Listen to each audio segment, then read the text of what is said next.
Vamos a hablar sobre el maltrato infantil, con base en la Guía de Atención del Menor Maltratado del Ministerio de Salud.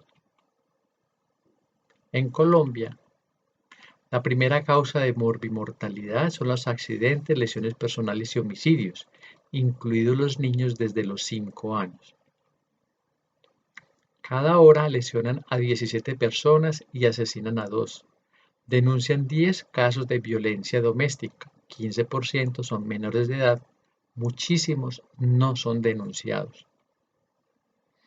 La violencia contra los niños incluye 2 millones de niños que son maltratados al año en sus hogares, 850.000 en forma severa. 361 niños de cada 1.000 sufren maltrato. 7 niños mueren por homicidio diariamente en Colombia. En cuanto al acoso escolar, en el estudio nacional que se hizo en el 2009, el 29% habían sido víctimas de acoso escolar.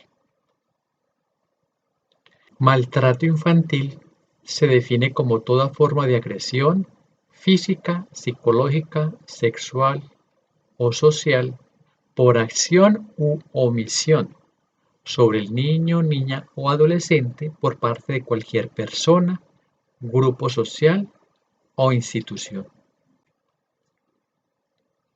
El físico incluye golpes, castigos, síndrome del bebé zarandeado. Son recién nacidos o lactantes que, como su cabeza es muy grande, los músculos cervicales pequeños y el cerebro en desarrollo, al ser levantado por un adulto y zarandeado, puede producir daño cerebral, fracturas e incluso la muerte. Psicológico, rechazo o amenaza de abandono. Amenaza de daño, crítica, burla, ridiculización, sobreprotección. Negligente, privación de las necesidades básicas. Social, privación de las necesidades psicosociales. Institucional, privación de las necesidades por personal de institución, sea especialmente salud o educación.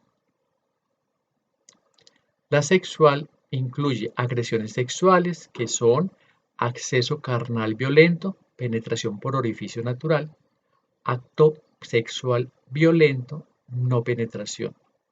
Abuso sexual, no violento pero no consentido, por ejemplo, en niños. Exhibicionismo y provocación sexual infantil, explotación sexual, pornografía infantil. Mitos sobre el abuso sexual infantil. El abusador es un desconocido. El 80% de las veces son personas cercanas al niño. Suelen ser actos brutales con graves heridas.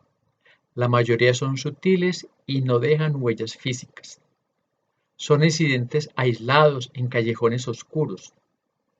La mayoría son repetidos y ocurren en el hogar o sitios donde se cree que los niños están seguros. Los abusadores son de estratos bajos. Muchos abusadores son de estrato y nivel académico alto. Los niños varones son rara vez abusados. Es frecuente y está en aumento. Abusan solo de niños mayores. Abusan niños de todas las edades.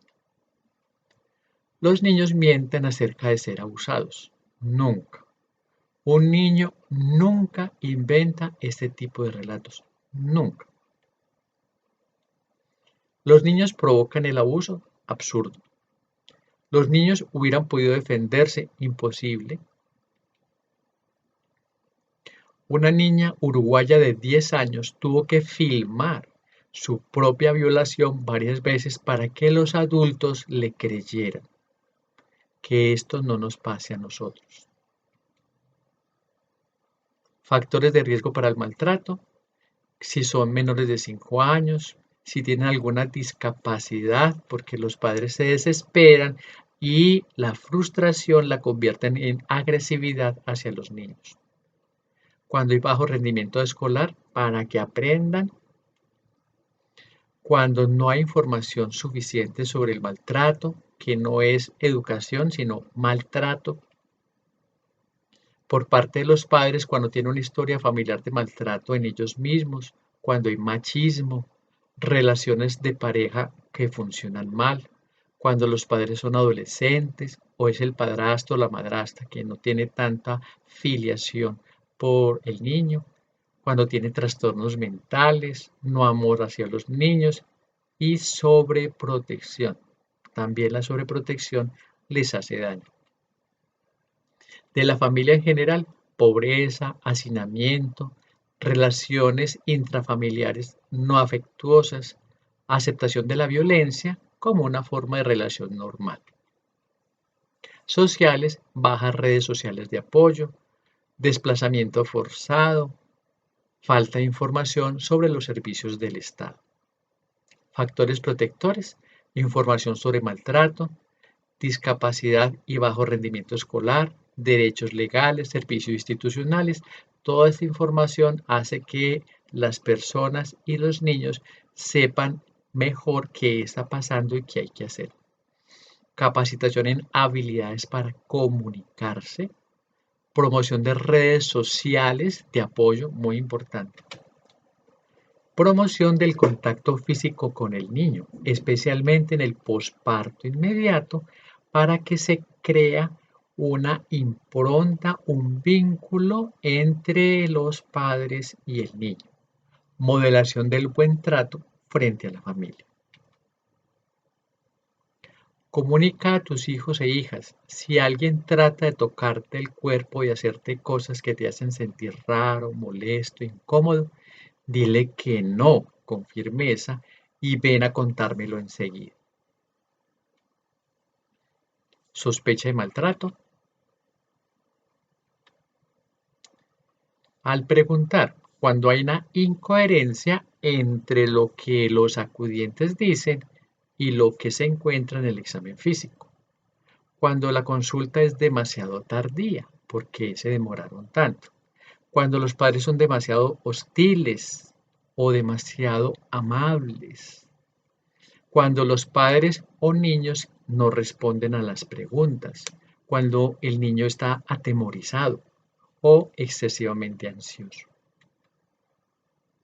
Registrar cuidadosamente la historia clínica, idealmente usando las palabras textuales entre comillas, porque esto puede ser un documento legal probatorio. Abuso sexual infantil, ansiedad excesiva o depresión, temor a los adultos, rechazo hacia algún adulto cercano. Preocupación por temas sexuales en un niño, masturbación excesiva, no es tocarse en cierta edad, sino excesiva. Enfermedades de transmisión sexual, embarazo precoz, obvio. Examen físico, piel y mucosas, edema, equimosis, hematomas múltiples, quemaduras o cicatrices con la forma del objeto, múltiples lesiones en diferente estado de cicatrización. En la cabeza, lesiones oculares, fosas nasales, oído interno medio, porque son zonas muy protegidas y es muy difícil que haya una lesión accidental que llegue hasta allá. En el tórax, casi ahogamiento, broncoaspiraciones. Examen físico en el abdomen, contusiones, porque el abdomen es más bien blando y para que haya una contusión es difícil. Sistema locomotor, fracturas en menores de un año, que es muy difícil que un menor de un año se fracture por sí mismo. Frecuentes, mal manejadas, mal cicatrizadas, en cavidad oral, machacaduras. En cuanto al abuso sexual infantil en el examen físico, dolor o heridas en cavidad oral, ano o genitales, cuerpos extraños en recto o genitales. Requisitos: no realizar el examen excepto que sea indispensable. Debe realizarlo un médico debidamente entrenado, respetando al máximo el pudor. Manejo. En la entrevista, primero entrevistar a los acudientes sin el niño y después entrevistar al niño sin los acudientes. Solo una vez, para no retraumatizar. Si se lo permite y no es demasiado pequeño, sin tocarlo y controlando las propias emociones, para no hacerle entender al niño que es lo peor que le pudo haber pasado, sino normalizar para no afectarlo más. Primero empatizar con temas neutros, después hacer preguntas directas pero sin sugerir respuestas ni personas. Se puede preguntar qué te pasó en la boca, es completamente abierto. No se puede preguntar, ¿te metieron algo en la boca? Porque está induciendo la respuesta.